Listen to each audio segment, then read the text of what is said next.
le sens. Je le ressens au fond de moi. Je sais que quelque chose ne va pas. C'est un sentiment étrange, un mélange de sensations désagréables qui m'empêche continuellement de me sentir tout à fait bien, entier, serein. Ça me fait douter de moi et puis du monde, de ma position dans celui-ci, de l'utilité de mes actions, du bien fondé de mes pensées, de ce que je suis.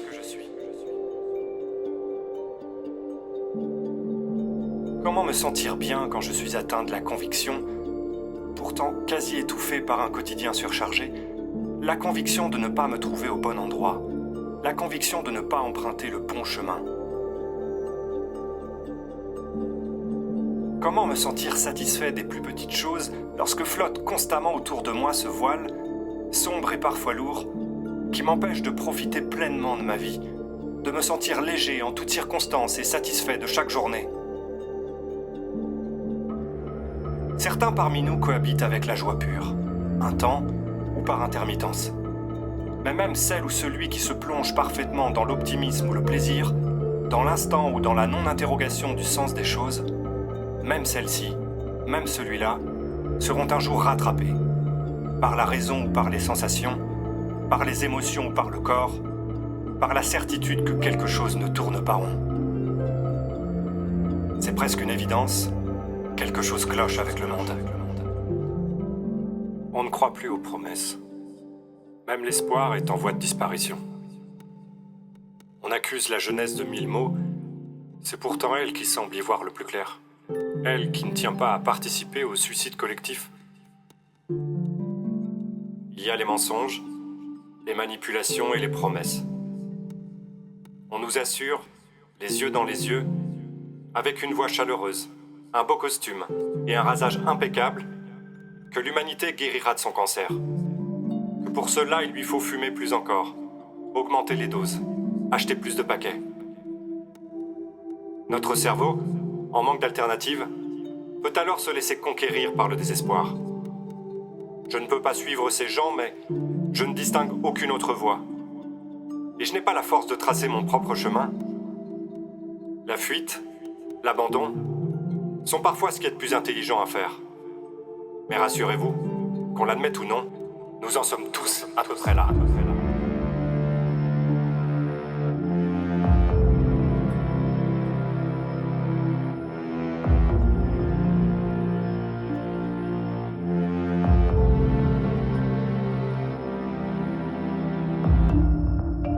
Je n'ai pas décidé de me mettre en mouvement parce qu'au loin j'ai discerné de la lumière. Je bouge, car je ne supportais plus de demeurer immobile.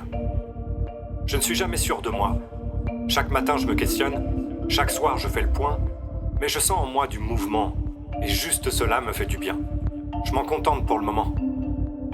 J'avance pas à pas, le brouillard est épais devant moi et je ne souhaite pas tomber. J'imagine toujours qu'il y a une falaise devant, peut-être à des kilomètres ou bien juste là, à 3 pas, alors j'avance lentement. Il est normal de ressentir de la peur lorsqu'on entreprend un changement.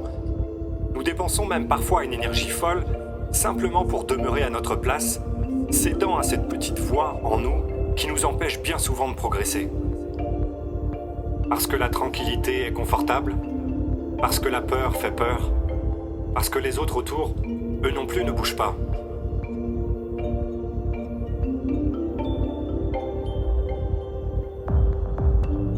Peut-être devrions-nous nous rassembler pour discuter de nos doutes, de nos inquiétudes. Nous nous rendrions compte alors que ces sentiments qui nous étouffent nous sont communs, que certaines interrogations sont plus répandues qu'on ne le pense, que l'autre n'est pas plus prompt à me juger que je ne le suis avec lui. Si tu ne bouges pas parce que je ne bouge pas, nous n'irons jamais nulle part. Nous ne ferons qu'encourager l'immobilisme et ce mal-être que nous sommes tant à ressentir. Si tu ne bouges pas parce que je ne bouge pas, alors tout est foutu.